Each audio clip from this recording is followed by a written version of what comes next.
सभी को नमस्कार। मैं आचार्य डॉक्टर रणजीत सिंह रघुवंशी। आज हम पढ़ेंगे एनसीईआरटी संस्कृतम कक्षा अष्टमी रुचिरा भाग तृतीया चतुर्थः पाठः सदैव पुरतो निधेहि चरणम। चतुर्थः पाठः सदैव पुरतो निधेहि चरणम।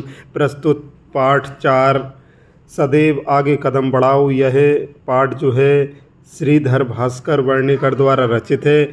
इसमें जीवन में सदैव आगे बढ़ने और संकट और विपत्तियों से न डरने के संबंध में एक राष्ट्रवादी कविता प्रस्तुत की गई है, जिसमें राष्ट्र प्रेम स्पष्ट रूप से दिखता है। चतुर्थः पाठः पाठ 4 सदैव पुरतो निधेहि चरणम। सदा आगे कदम बढ़ाओ। चल चल पुरतो निधेहि चरणम। चलो चलो आगे कदम बढ़ाओ। सदैव पुरतो निधेहि चरणम। सदा आगे कदम बढ़ाओ। गिरि शिखरे ननु निज निकेतनम। पर्वत की चोटी पर अपना घर है। विनेव यानम नगारोहणम। बिना वाहन के हमें पर्वत पर चढ़ना है। बलम स्वकीयम भवति साधनम। अपना बल ही अपना साधन होता है। सदैव आगे कदम बढ़ाओ। पथि पाषाणः विषमः प्रखरा। मार्ग में विषम और नुकीले पत्थर हैं। हिंस्रवः पशवः परितो घोरः। और बड़े बड़े भयंकर हिंसक पशु चारों ओर हैं। दुष्करम खलु यद्यपि गमनम। यद्यपि हमारा चलना बहुत कठिन है। सदैव पुरतो फिर भी हमें आगे कदम बढ़ाना है। जही ही भीतिम भज भज शक्तिम। भय को भूलकर शक्ति को भजो। विदेही राष्ट्र तथा अनुरक्तिम। और वैसे ही अपने राष्ट्र से प्रेम करो। कुरु कुरु सततम देह स्मरणम। और अपने देह को स्मरण करो। सदैव आगे कदम बढ़ाओ। पाठे दत्त गीतम सस्वरम गायत। ठीक है, पाठ को सस्वर गा देंगे। फिर अगला प्रश्न है अधोलिखिता नाम प्रश्न नाम उत्तराणी एक पदेन लिखत। एक पद अर्थात एक शब्द में इनके उत्तर देना है। प्रश्न क्रमांक स्वकीयम साधनम किम भवति। अपना साधन क्या होता है? उत्तर होगा बलम अर्थात शक्ति। अगला प्रश्न पथि के विषमः प्रकरा। मार्ग में क्या विषम और नुकीले हैं? उत्तर होगा पाषाणः अर्थात पत्थर। अगला प्रश्न सत्यम किम करणीयम। हमेशा क्या करना चाहिए? उत्तर होगा ध्येय स्मरणम। अपने ध्येय का स्मरण करना चाहिए। अगला प्रश्न एतस्य गीतस्य रचयिता का। इस गीत का रचयिता कौन है? तो उत्तर होगा श्रीधर भास्कर।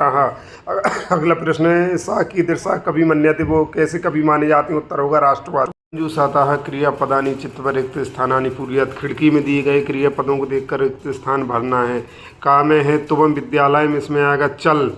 राष्ट्रीय अनुरक्ति ही विदेही। मह्यम जलम देहि। मूढ़ः निदेहि धनागम तृणाम। भज गोविंदम सततम ध्येय स्मरणम कुरु। उचित कथनों के समक्ष आम और अनुचित कथनों के समझ न लिखना है। निज निकेतनम गिरिशिखरे अस्ति आम। स्वकीयम बलम बाधिकम भवति न। पथि हिंस्रवा पशवा न सन्ति न। गमनम सुकरम अस्ति न। सदैव अग्रे चलनीयम आम। वाक्य रचना है अर्थभेदम स्पष्टीकृत। अर्थात वाक्य रचना करके अर्थभेद को स्पष्ट करना है। परितः नगरम परितः वनम। नगर के चारों ओर वन है। नगः हिमालयः नगा अस्ति। हिमालय पर्वत है। आरोहणम नगे आरोहणम कुरु। पर्वत पर चढ़ो। विषमः पथि विषमः पाषाणा। मार्ग में विषम पत्थर हैं।